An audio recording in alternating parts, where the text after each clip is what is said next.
Everybody It's a wake up. lazy afternoon. It's a lazy afternoon. It's a lazy afternoon.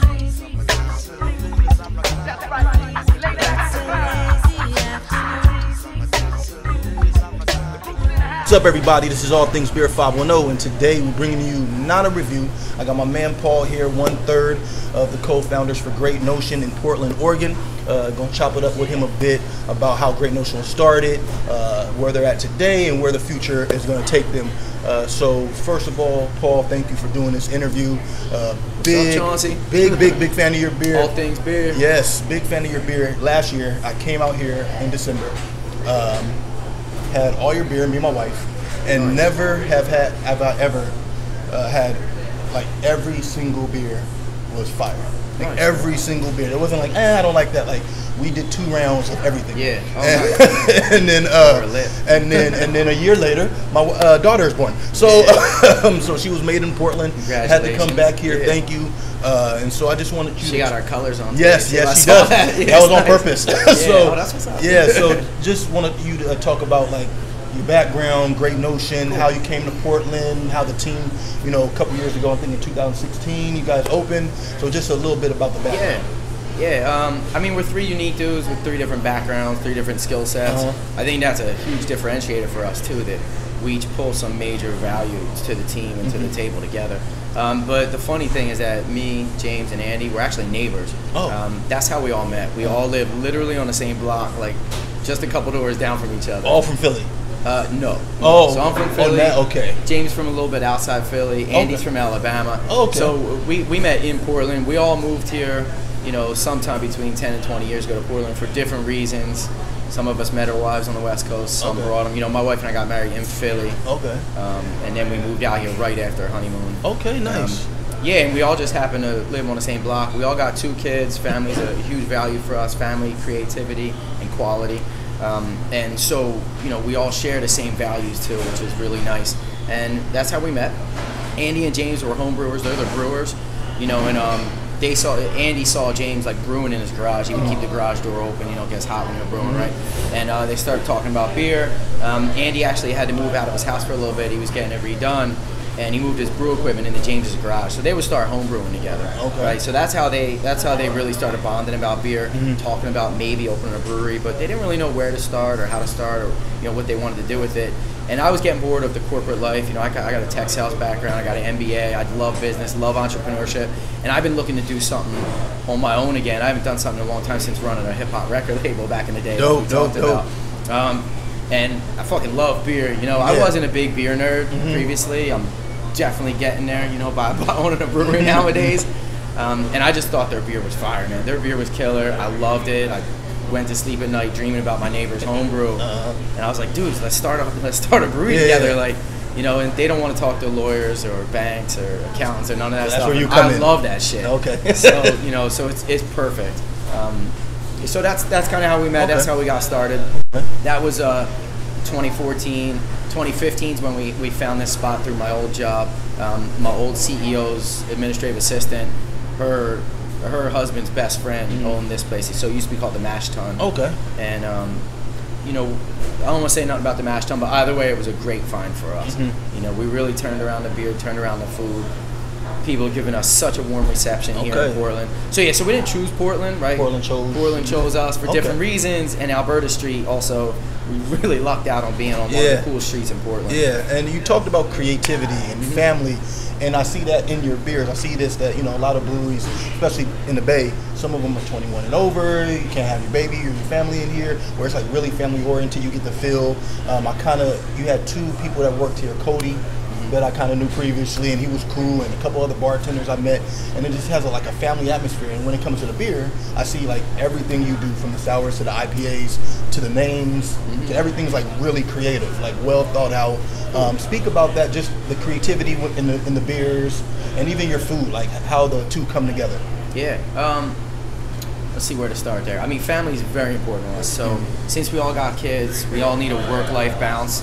If employees ever need to balance, take care of a family member or whatever, like, it's all good, right? Definitely put that first. We got the kids' play area.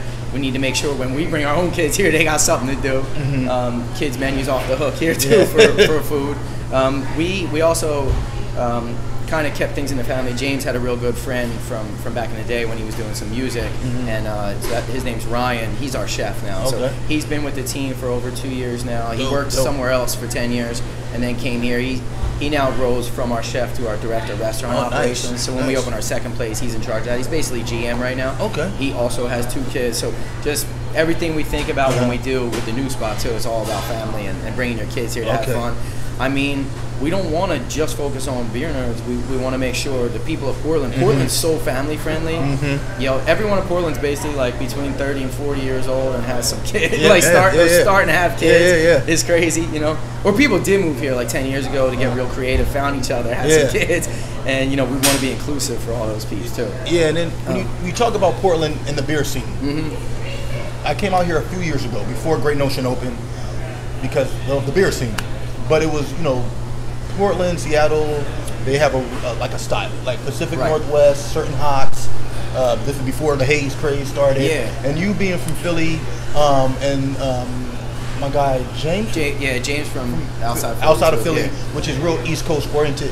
Can you guys talk about the style that you guys brought to Portland? Because before it wasn't there. Now you're seeing other breweries kind of do hazy IPA and sweet stouts and dessert stouts, but you guys do sours, dessert stouts, you know, real hazy IPAs, and that's more of when it's thought to be like an East Coast thing. Can you talk about that, like what you guys brought? I mean, it's to Portland? everywhere now, but so we had one of the guys. He's an investor. He's a friend, right? I'm not calling him an investor. One of our good friends, though, the big beer trader. He's the type of guy that spends like $1 a month, you know, shipping beer back and forth. And so we started to try hazy IPAs from him a long time ago. We fell in love with that style. James and Andy started making them, you know, at home. Right. So James was making juice box in his garage way before we opened, and we loved that beer. You know, we wanted to make a lower ABV kind of version of it. So Juice Junior, that was the first beer we ever brewed here. People hated on us at first, right? Because out here it's all about those West Coast super bitter, clear or a a little reddish, you know, IPAs. And that's, people thought the stuff we were doing won't fly. They're like, this ain't gonna fly. What are you talking about? No, my IPA needs to be hoppy as F, right? AF. I've heard if it's not clear, it's not beer. You know, yeah. One guy even asked for his money back, and he's like, what is this, man? You know, and James gave him his money back. He said, you know, here's your money back, but I still want you to go outside, right? Soak in the sun on this nice day. Close your eyes, drink Juice Junior, let us know what you think. You know, and the guy said we weren't going to make it. In the end, he kind of liked the beer a little bit. But still, so there was a lot of haters at first, right? Even on like Beer Advocate, on the websites and in the articles, and we heard rumors of other breweries talking shit about us locally. But in the end, as we know, everyone's doing them now. You know, everyone. There's been like hazy IPA festivals here in Portland. Every brewery's submitting beers for it too. And it's crazy because, you know, I got into beer around that time. Like, I'm not somebody that was drinking Sierra Nevada Pale Ale and all that. I couldn't do it. I started falling in love with like dessert beers and sours. Rare Barrel from Berkeley was like one of the first beers. I was like, oh my God, this is crazy. Cool. And so when I came here and see what you guys are doing compared to other breweries, and they're good, it's just different from what you guys do. It's dope to see that you guys are killing the game. Like, as far as this Pacific Northwest style, now you have other breweries that are kind of trying to do it in more modernized type of styles. Can you talk about just like how innovate, how do you like blueberry muffin? Right. How do you come up with recipes, or how do you guys like? Okay, we're gonna do, you know, peanut butter, which I've had, or we're going to do this. Or we're foodies too. We're foodies. Our wives are foodies, and we like to say we focus on, you know, hazy IPAs, but then also culinary inspired sours and stouts. So that's why a couple people have said like we're the Willy Wonka, you know, of the beer game. Okay, I can see that. We tried it. We take desserts that we love or food that we love, and we want to make the beer version of it. Right. So like we partnered with Pine State Biscuits next door, like total classic Portland breakfast game. Right. They got a sandwich called a Reggie Deluxe. Like, I eventually want to make that type of beer with them. I just had that too. Crazy. So the first step, we take some baby steps, you know, by actually adding their biscuits into the beer, right? We got the breakfast beer, breakfast stouts, double stack. It's got maple syrup in it and coffee. Crazy. We do blueberry muffin, you know, and it's a kettle sour, and we put real blueberry, you know, local blueberries. We love to use a lot of local fruit and other local ingredients like local coffee. What else are we doing recently? Sorry, I'm pausing for a second. Oh, it's cool. I know you have I've seen a key lime. Oh, Marionberries. Marionberries is a local fruit. People outside Oregon don't really notice either. I just asked my wife, I'm like, what is the hell is a Marionberry? It's a mix Where do between you like a raspberry and a blackberry. Okay. It's more bitter. It's not as sweet as a blackberry. Okay. But it's real nice, and it made our beer like this bright red, sick color, dude. And you guys have that on? Not today. Sorry. We did it recently. Okay. So those are kettle sours. Yeah. We got the barrel aged sours that take a year or so to make. A little bit more time. Okay. We only have 20 of those barrels here. Okay. So those we got Saucer's Apprentice on now. Okay. But then the IPAs, we're doing one that's coming out early next week. We put mochi, so we use Japanese rice, sushi rice in the beer. Okay. And then mochi's, Japanese cakes or ice cream, Japanese ice cream. Wow. We actually put the ice cream in there, so it's going to be guava mochi IPA. Wow. Okay. It's kind of our take on like milkshake IPAs. We've done creamsicle IPAs a lot too. Okay. Dope. There's a lot of lactose in it, and similar to that mouthfeel. You're from Philly, Tired Hands. Yeah. So that they do a lot of that out there. there. Omnipolo. Yeah. Okay. And also, because I'm here, great spot. When I came here, I'm like, it seemed to me that people, at least outside of Portland, were going crazier for the beer. Like, people kept, bring me back a growler, bring me back a growler. Nice. And it seemed like, it was a high demand. Now you guys are opening up a new spot in Slabtown, right? So can you speak about that, the future growth and like how that came to be? Like you guys in the first year, 2016-17, like kind of shot up. I don't know if that was your expectation, but it kind of took off. I'm a business dude, so that's my goal. Is to help us scale and do big things. We're all 40 with 2 kids. I'm saying go big or go home. Right? Yeah. We still want to keep the creativity going like crazy. We don't want to lose the quality, but I'd love to keep things moving. This is it's awesome. It's fun as hell. Right? Be able to just drink beer is your job. So cheers to everyone out there who's in this industry. Yes. And when can we expect the new spot? Yeah, so the new spot is a 30-barrel brew house. Oh, dope. We signed the lease over a year ago, and unfortunately we're still not open. But the goal is, I'd say, the new goal is by the end of February. So in about a month, for us to be making 30-barrel batches there. Okay. We bought a canning line. That's already there. It's already paid for. Okay. So we're going to be canning up 16-ounce cans. The artwork we solidified through Chad Eaton. Okay. He's this really dope artist based in LA. He gets flown all over the world to do big murals and lumberjack type of artwork. Okay. And you'll see his art. Like I'll show you Chauncey later up there. Okay. I'll give you a sneak peek on my phone. Okay. But yeah, so by the end of next month, hopefully we'll be canning 30-barrel batches up in 16-ounce cans with dope artwork and then selling it direct to customers. So we're not going to go with a distributor. We're not even going to self-distribute. The goal is to sell everything out in draft at our 2 locations. Perfect. And in cans, at our 2 locations. Okay, and yeah, because one thing too is like I come here, I think about your beer. You're one of the few breweries like, oh my God, I wish I can like just come here or have my guy come get a can or something like that, can release. And now that you guys are doing it, you're gonna have a lot of nerds, salivating because a lot of people are asking for your beer. Like my Twitter and my Instagram are like exploding. Like, oh, give me this, give me that. I'm like, nah. I mean, right now we even do a crowd for anyone in the area. We do crowlers at least 4 days a week, I'd say. But there's only about like 100 and 150 per day. Okay. And a lot of people say like you limit it on purpose, to create the. We don't. We only have a 7-barrel system right here. It makes 14 kegs at a time. For those of y'all that don't know, we got to keep some on draft. For when peeps come and visit us, we want to have beer on draft so we can drink a beer here. So that means we have a limited amount that we can then sell to go. And another thing too I want to talk about is it may not everybody may catch it, and I didn't even know, but I was, stalking my man's Instagram over here, and I seen he has some Tribe records, some MF Doom records, and as you guys know, big hip hop fan, Wu-Tang right here. My channel's real hip hop inspired. Every video has like a hip hop intro from the 90s or something like that. We gotta talk about what ours. Something Philly. Something Philly, some Roots or Black Thought or something like that. Can you talk about your past in hip hop? I just learned that this man owned a record label from East Coast. You guys know me, big hip hop head. Can you talk about that and if any influence plays in the part of Great Notion? Yeah, I mean, I hate to say it probably does not play too much of an influence, but then again, my 2 business partners make fun of me all the time that it does. Like even our weekly email newsletter, I just type in slang because I don't know, that's how I talk. I'm from Philly. I went to Temple. Grew up eating cheesesteaks since age 1, whatever. But yeah, so I ran a record label. I started running myself probably like 91, something like that too. And then you know, then I realized I was nowhere near as good as the people that I was having guest, you know, verse on, doing guest verses on my songs and stuff. So then I started the label, started managing them.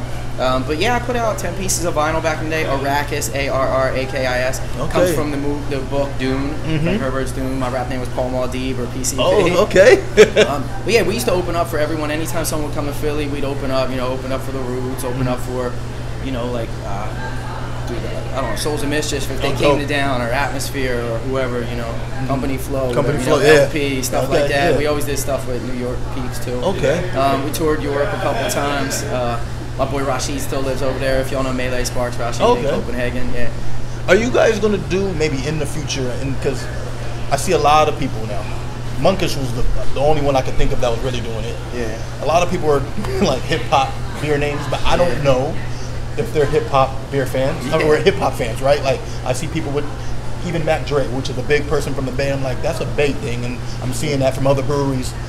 Are you guys gonna do any hip hop inspired beers? I know you had the Biggie Papaya one. Yeah. Maybe something from Philly or the Roots or anything. Yeah, I mean, anything? I'd like to, but like I said, we're three dudes that own us with three separate opinions, you know, and three different like musical tastes. So I don't want mine to take over. I'm not even the brewer, right? But I am the marketing dude or whatever, you know. So we do stuff that meshes together with all three of us, you know. So I don't want to say yes, we're going to do that. You know, Monkish and Henry, they got that. He loves Nas, you know. And they throw a lot of those lyrics on, and that's fucking awesome. I love that. But I don't want to bite their shit. You know? Yeah, because I'm seeing a lot of it go around, and then I'm thinking like, I know Henry, I met him. Yeah. I'm like, no, he's a hip hop guy. Yeah. And then I see other people, I'm like, I don't know if you're no hip hop head, like, but whatever. That's for you guys who are hip hop heads who love the channel. Had to ask. And so at the end of the day too, what's the future of Great Notion? Like you have the new spot opening up. I did every year. I do a rap though at our company party. I just did it a couple nights ago. How did it go?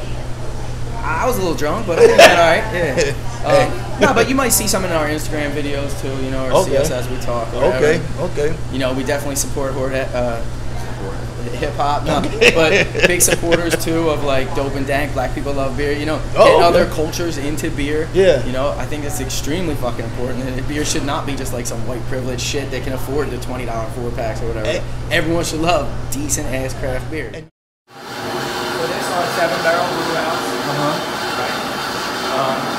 This band new brewer here. We have 3 7-barrel fermenters, 2 15-barrel fermenters. We also have a 7-barrel fermenter out there for sours. Kettle sour.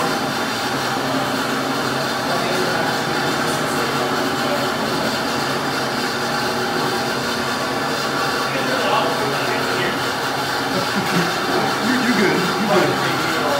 You need to check us out anyway. Walk you back here. Yeah, be careful. I mean, it's time. And my mom, I know the guys at Dope and Dank. Those are cool people. I had my channel, and I kind of seen like, other brothers love beer too and everything. But when I came here, I kind of get the feel like, certain breweries, you know, different minorities may go to, and you may not feel as welcome. When I come here, I'm like, nah, it's cool here. I know a lot of people who come here from like, you know, just people I know, certain minorities. Can you talk about that? Just how, you know, I know Portland's not as diverse as San Francisco, right? You know, but as far as just being accepting and having everybody come in, and whether it's Hispanics or blacks or just anything come in and just you know, trying your beer and trying to put beer onto different people who may not be beer nerds or beer fans. Can you talk about that at all? The diversity in craft beer and lack thereof, and it's the lack thereof, and we want to inspire fucking everyone to love craft beer. Yeah, you know, two-thirds of it, like James and myself, you know, both of us have non-Caucasian wives. Okay, we're just open-minded people in general, and I feel Portland is extremely liberal and open-minded. Although we've gotten some flack for that recently, because we used to be a huge racist state, is what I understand back in the day as I start to learn more about Oregon. But I mean, coming from Philly, Philly's 2/3 African American. I don't know what to say besides, dude, we're trying to be as open-minded as possible. You let everyone in. Great Notion loves our beer. Yeah, Great Notion is hug everyone and cheers. A dope spot, man. One of my guys was here a couple days ago when you guys had the Crowlers, and he hit me up like, "Oh, you're gonna be at Great Notion." And I know a lot of brothers who come to Portland. Like Great Notion is like one of the first stops they come to. They just feel comfortable coming here. Like I said, other spots may not feel as comfortable, but they come here, they feel comfortable. You're, like I said, family oriented, and the beer is, you know, fire. So Thanks, and, man. and when one of the owners is a hip hop head, it just makes it a lot more easier. So can you talk about, before we wrap it up, just the future of Great Notion, any expectations, any collaborations you guys are doing with anybody else? Like, seen that you guys are doing a Modern Times collaboration. They're coming out to Portland. If you guys did not know, the Commons closed down and Modern Times took the space. So Modern Times from California is coming out here. I know you guys are doing something with them and have done work with them before. Can you talk about anything in the future, collaborations, any beers that you guys may be working on, just anything in the future? We got we just earlier this week. People love our beers, right? It's all Citra, Space Invaders, all Galaxy. We actually just earlier this week brewed a beer called Right Invader. Oh my God. That's going to be a really nice beer. Got Japanese maple coming out. It's an Imperial Red Ale with maple syrup and chocolate. That should be real nice too. For collaborations, we've got a bunch lined up already. Over the next couple months, we got Alvarado Street's coming up here, JC. The area, okay. Yeah, Courtyard out of New Orleans will be up here soon. Microphone. Who else? We got a bunch. Chicago, what's up? In the mix. Yeah, Modern Times, we just brewed with them again, the third IPA. Okay. I know there's a lot more. There's one secret one I don't think I'm allowed to say yet, but they're with a much larger brewery than us. That'll be pretty nice for us, just getting our name out there more distributed. Okay. A ton of people want to come brew with us, and we've unfortunately been having to say no lately because we really have to focus on A, keeping up our own production, which is real hard to do, but B, just opening our own spot. Yeah. And it's tough because it's no bullshit, like a lot of people say, new construction projects take double the amount of time and double the amount of cash. Yeah. You know, and it's true as F for us right now too, man. Yeah. Hey, okay, so my man Paul, we're gonna wrap this up because I got some beer to drink. Thank you, man, for just opening up these doors. I know you guys are cramped. I know you guys have a Brewers Guild and all this stuff happening this weekend, so just appreciate you allowing me to come in. Thank you, and I'll be getting that Alvarado somehow whenever that comes out. So thank you again, man. Thank you to the whole team. Just Yeah, and if y'all got any questions out there too, if you just hit up our social media or info@greatnotionpdx.com, all that stuff comes to me. I basically do everything besides make the beer. Rolls up to me. So I didn't even know I'm up here on Instagram like DMing and didn't even know it was you the whole time. But yeah, thank you. You guys will be seeing this video. Tomorrow is my birthday, so I will be uploading. Happy birthday. Thank you. I'll be uploading this and also uploading my 100th beer review tomorrow. So dope day. Is that a Great Notion beer? No, not a Great Notion beer. Had to keep it Bay or they would kill me. So, but thank you, man. Thank you really a lot. And till next time, you guys take care. As you know, peace and love. 100. I'm out.